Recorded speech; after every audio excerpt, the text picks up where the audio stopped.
Then the Lord said to Moses, "Go to Pharaoh and say to him, 'This is what the Lord, the God of the Hebrews, says. Let my people go, so that they may worship me.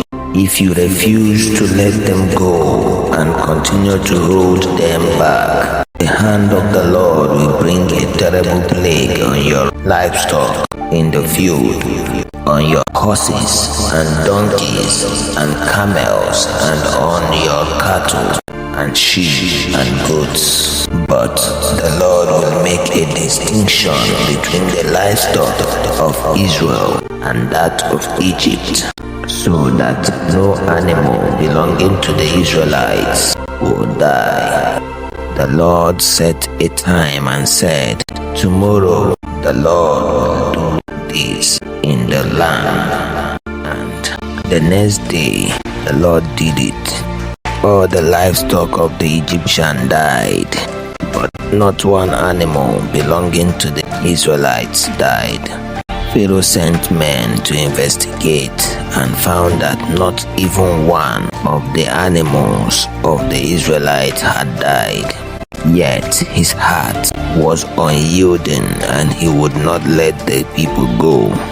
Then the Lord said to Moses and Aaron, "Take handfuls of soup from a furnace and have Moses toss it into the air in the presence of Pharaoh.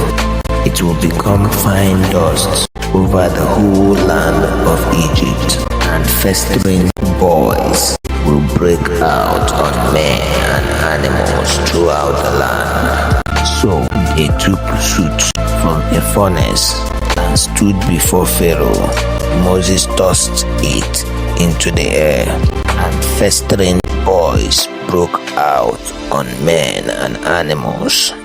The magicians could not stand before Moses because of the boils that were on them and on all the Egyptians. But the Lord hardened Pharaoh's heart, and he would not listen to Moses and Aaron, just as the Lord had said to Moses. Then the Lord said to Moses, "Get up early in the morning, confront Pharaoh, and say to him, 'This is what the Lord, the God of the Hebrews, says. Let my people go, so that they may worship me. Or this time I will send the full force of my plagues against you and against your officials and your people, so you may know that there is no one like me in all the earth. For by now I could have stretched out my hand and struck you and your people with a plague that would have wiped you off the earth. But I have raised you up for this very purpose, that I might show you my power, and that my name might be proclaimed in all the earth. You still set yourself against my people, will not let them go.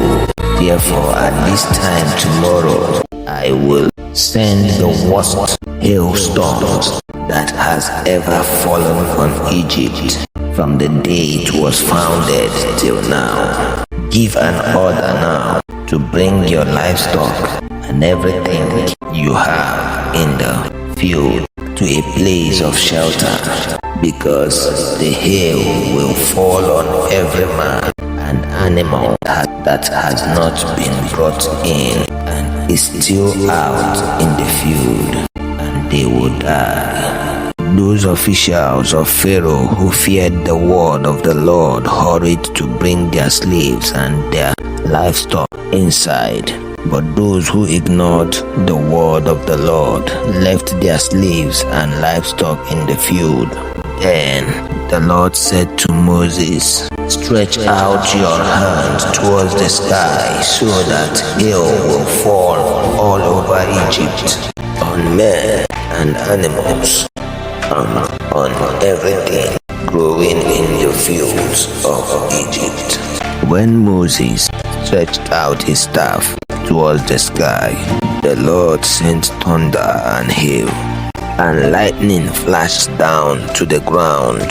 So the Lord rained hail on the land of Egypt. Hail fell and lightning flashed back and forth. It was the worst storm in all the land of Egypt since it had become a nation. Throughout Egypt, hail struck everything in the fields, both men and animals. It beat down everything growing in the fields and stripped every tree. The only place it did not hail was the land of Goshen, where the Israelites were.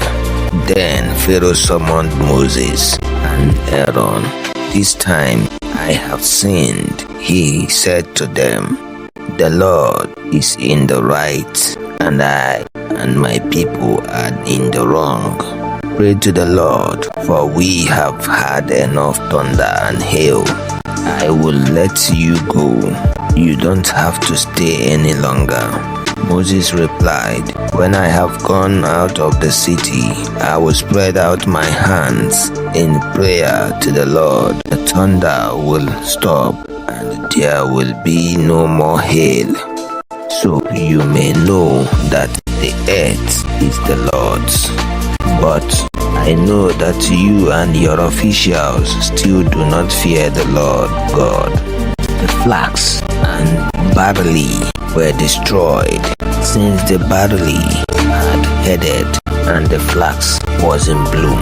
The wheat and spelt, however, were not destroyed because they ripened later. Then Moses left Pharaoh and went out of the city. He spread out his hands towards the Lord. Thunder and hail stopped, and the rain no longer poured down on the land. When Pharaoh saw that the rain and hail and thunder had stopped, he sinned again. He and his officials hardened their hearts. So Pharaoh's heart was hard, and he would not let the Israelites go, just as the Lord had said through Moses. If you are not following Bible readings, you are probably never going to see us again. If you are, then congratulations, you are growing every day.